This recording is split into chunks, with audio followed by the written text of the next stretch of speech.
Doubt the traitor. Faith is the torch that leads the way when other faculties cannot see. It is doubting and facing the wrong way, facing toward the black, depressing, hopeless outlook that kills effort and paralyzes ambition. There is a divine current within us which would always flow Godward, always lead to our ultimate advantage, did we not obstruct it or turn it aside by our doubts and fears. He who has conquered doubt and fear has conquered failure. James Allen.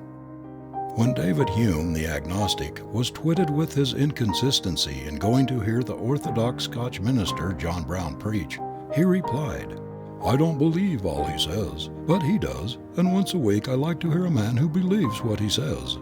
If you utter a lie with the conviction that you are speaking the truth, people will believe what you say. Whereas if you proclaim a truth in a weak, hesitating voice, in a doubting manner, no one will believe you. If you should take a tray of genuine gold pieces upon the street and try to sell them, while showing your very expression that you did not believe in what you had for sale, you could not dispose of those gold pieces for a tithe of their value. Nobody would believe either in their genuineness or in your own. Your timid, doubting, hesitating manner would queer all your chances of doing what you wanted to do. I used to go trout fishing with two men, one of whom was always saying that he never had any luck fishing, that he somehow didn't have the knack, and never expected to catch many fish. This doubt totally unfitted him for successful trout fishing. He didn't take enough interest in the sport to study the habits and the haunts of the trout. He did not know the likely places in streams and rivers to drop his hook. He did not know the best kinds of bait to use.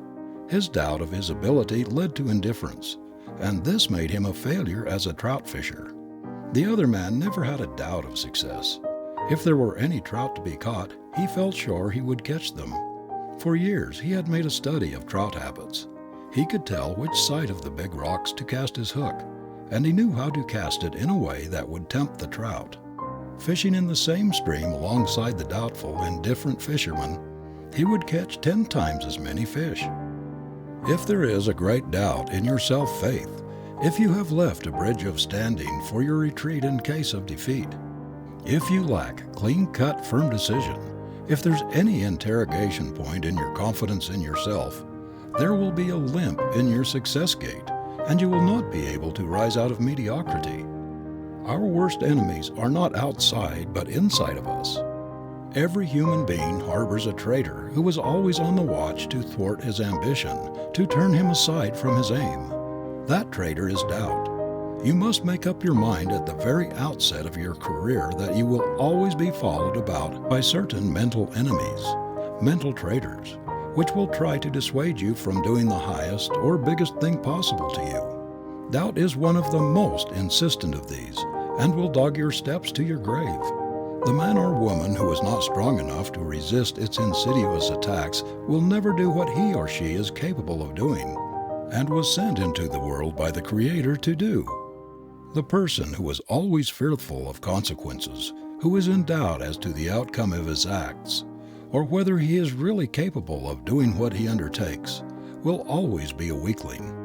No one who is not bigger than his doubts can ever accomplish anything great or worthwhile, because this subtle enemy kills initiative and self-confidence, and without these dominant qualities, no human being can measure up to his possibilities.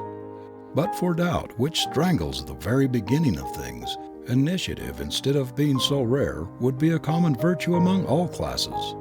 9 out of 10 average individuals are held back from testing their powers by the suggestions of doubt. If it were possible to drive from the human mind this specter which stands at the door of our hopes, of our resolution, which throws its baleful shadow across our vision, civilization would forge ahead by leaps and bounds.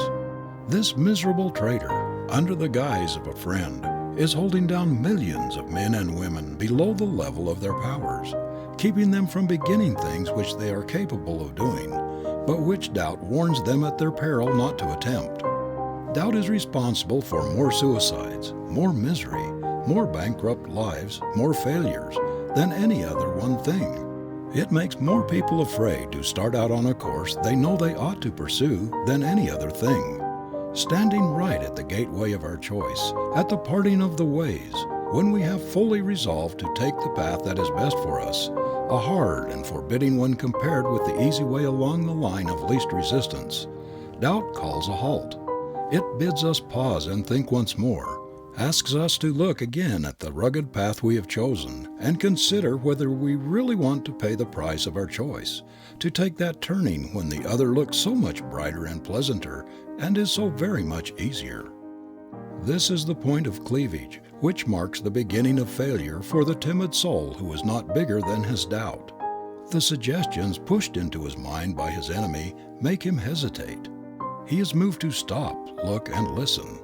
He begins to reconsider, to look again at the obstacles ahead, and the longer he looks, the bigger they grow. He becomes frightened, fears he cannot do the thing that first seemed possible, and finally turns aside to the easier path of mediocrity and commonness.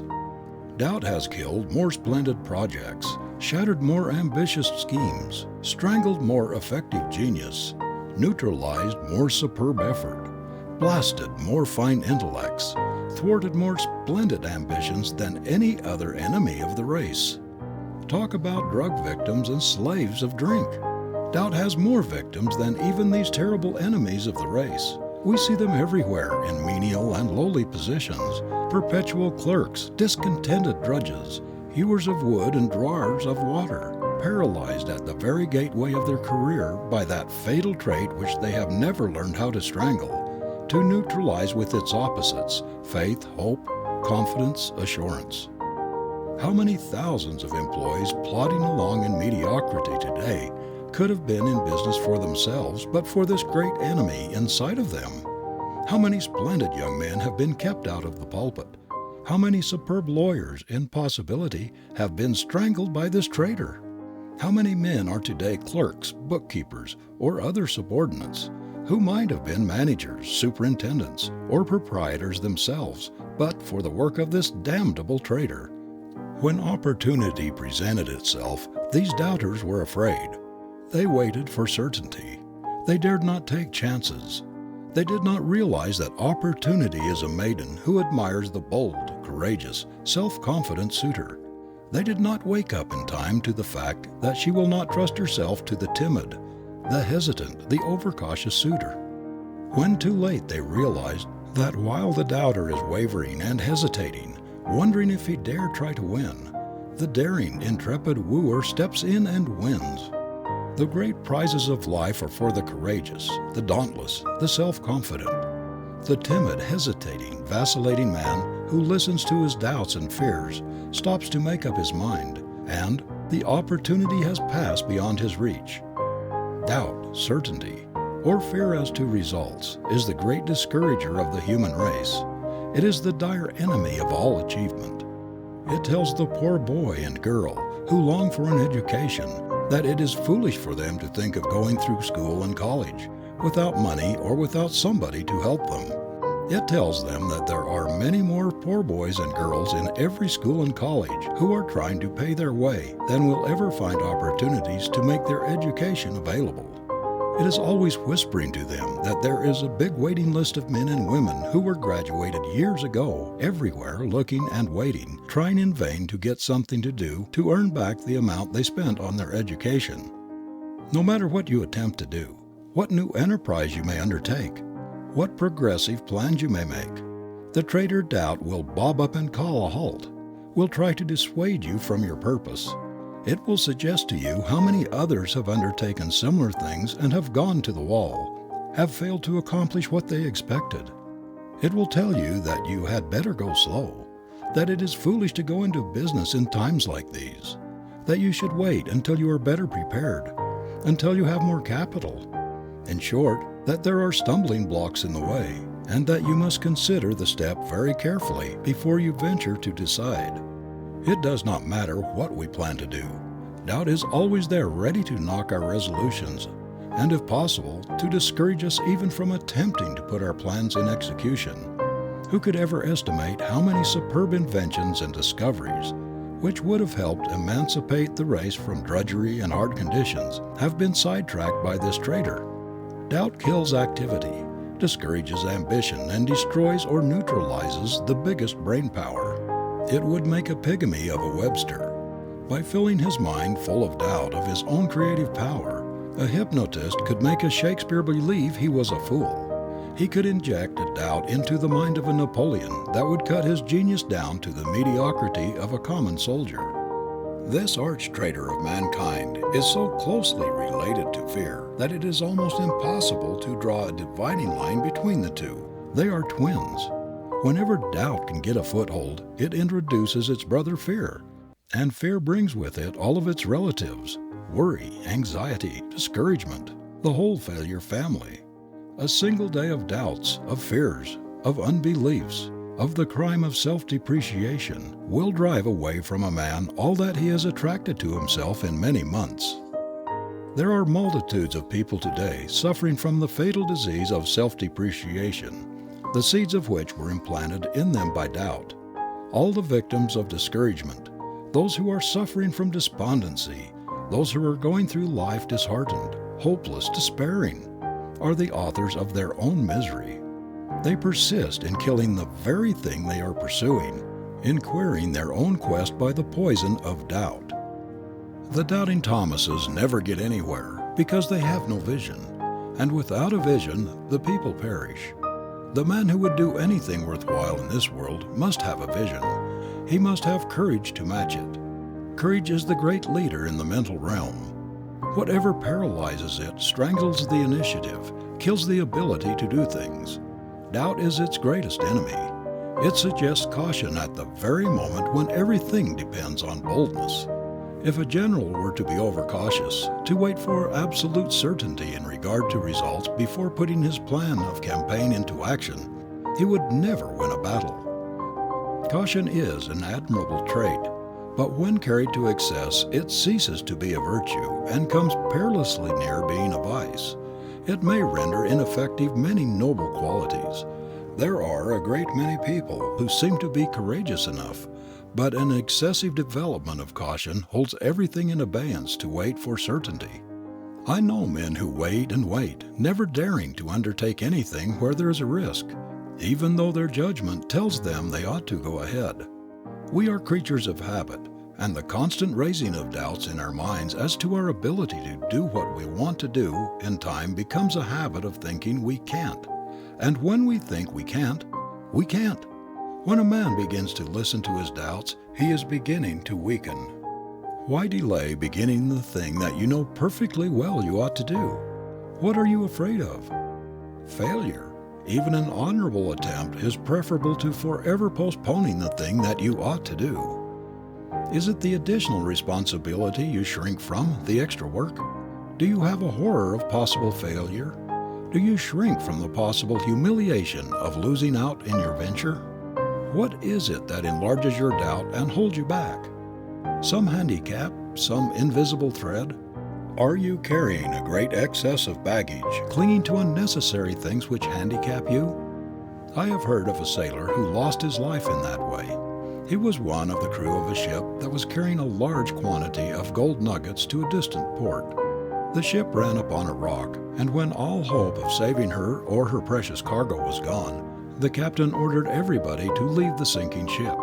The last boat was ready to push off, but this sailor refused to get into it until he had loaded himself with gold nuggets. He said he had been a poor man all his life, and now he was going to be rich at last. He would take away with him just as much of the sinking wealth as he could carry. Heedless of the warning of the captain and his companions that they would not wait for him, he loaded himself with gold. Then the boats having pushed away, he jumped overboard and tried to save himself by clinging to the pieces of the wreck. But owing to the weight he carried, he could neither float nor swim, and so the wealth he felt he could not leave behind carried him down to death. Your doubt of success is probably your biggest handicap, but it would be 1,000 times better to make mistakes by forging ahead too rapidly, by undertaking more than we can carry out, than to be forever hovering over the edge of doubt, delaying, postponing, waiting for certainty, until we became slaves of a habit which we cannot break. And remember that the habit of putting off, of waiting to see how things are going to turn out, to see if something more certain, something with less risk, will not turn up. It is fatal to initiative, fatal to leadership, fatal to efficiency. I know a man who has been resolving for a quarter of a century to start something in which he thoroughly believes. Every year during that long period, he has told me that this was the year for him to start. He was really going to begin his great life work. But doubt has engendered the putting off habit, and this has such a grip on him that he shrinks from undertaking anything new. He seems to have a great fear of getting out of his old rut to try something different, a fear that things may not work out right, that it is not the psychological moment to strike. He has gray hairs now. The enthusiasm of youth is gone, and he will never begin to do the thing which everybody who knows him believes he is perfectly capable of doing. All history shows that while experience increases wisdom, it does not always increase faith. The inexperienced youth will often undertake things which stagger the older and more experienced. Confidence is characteristic of youth, but after a few setbacks and disappointments, many begin to wonder whether, after all, their first confidence was based upon good judgment, whether their enthusiasm and faith were not the result of lack of experience. And then they begin to doubt and to fear that this voice of ambition, which is ever beckoning them on and upward, is not reliable. They say to themselves, "What if this should be merely a mirage to lure me on the rocks?" And before they realize it, they are weaving doubts and fears and overcaution into a habit that has ruined multitudes of careers, a habit that is responsible for a large percentage of unused ability, of locked up powers than any other one thing. Have you done the biggest thing you are capable of doing? Is it not possible that there is something within you, some unworked mental territory which, if cultivated, would lead you out into that wider field you dreamed of when a youth? Why do you go on year after year in the same old rut, expressing nothing, doing the same old thing in the same old way, because doubt whispers it would be rash to try new ways, new ideas? How long have you been just an ordinary employee? Do you realize that habit is getting a tremendous grip upon you, and that before you realize it, you may be a perpetual clerk? The longer you remain in one position, doing the same thing without promotion, the stronger the inertia habit will grip you, the bigger will grow your doubt as to the wisdom of making a change.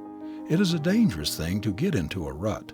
Bestir yourself before it's too late and begin to put into operation that plan which has so long haunted you, but which doubt has been telling you is not feasible, is not practicable. If every human being today were doing what he has at least sometime thoroughly believed he could do, our whole civilization would be revolutionized. What has been accomplished is but a tithe of what might have been accomplished if everyone had been true to his vision, had not allowed it to be blotted out by doubt. If I believed in a real devil, I think it would be that unseen monitor, that mysterious something within us which whispers doubt, which tells us to hold on, to be careful, to go slow, which pulls us back when we are attempting to reach out, trying to do the thing we long to do. Are you not tired of having your plans thwarted, your efforts blighted by that traitor, doubt? Has it not dwarfed your life long enough? Has it not kept you out of your own long enough by forcing you to live on the husks when you might have had the kernel? Are you not tired of being defrauded by this thief of the blessings and the good things which the Creator intended we all should have? Why not turn it out of your mental house? Neutralize it with a great splendid faith in yourself, in your mission, faith in your possible contribution to the world. Doubt has very little influence with the St. Paul type of man, with the masterful type. It is only the weakling that doubt strangles, paralyzes. Be a man and not a weakling, a mere apology of a man. You know that the devil which has followed you through life, which has blocked your progress, put out the lights in your path, tortured you and undermined your confidence in yourself, has been the devil of doubt. It has been the whispering fiend which told you that you could not do this and you could not do that, which stepped in and killed your initiative when you were about to begin to do that which your ambition had hoped to accomplish. Don't let this enemy thwart and baffle you any longer. Have a good heart-to-heart talk with yourself and break the habit chain of unbelief in self with which it has bound you. Say to yourself, I will not listen any longer to the voice of this fiend. I will not allow it to spoil God's plan for me. There is something inside of me which insists that I was planned for victory, not for defeat, for happiness, not for misery, for peace of mind, not for a life of worry, anxiety, and fear. I do not believe that I was placed here to be a mere puppet of circumstances. Faith, hope, and confidence are my helpers. Doubt is the child of fear, and fear has the great majority of human beings hypnotized, so that they do not dare to forge ahead, do not dare to undertake the things they are perfectly capable of accomplishing. From henceforth it has no power over me. I will not listen to its treacherous voice. If you would succeed, you must avoid rashness as well as overcaution. But when you have fully considered in all its bearings whatever project you are about to undertake, and have decided on your course, don't let any fears or doubts enter your mind. Commit yourself to your undertaking, and don't look back to see if you could have done something else, or started in some other way. Push on, and don't be afraid.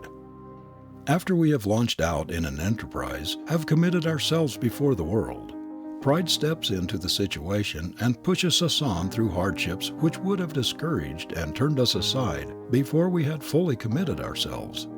But when we have taken the plunge, made the venture, we have practically said to the world, now watch me make good.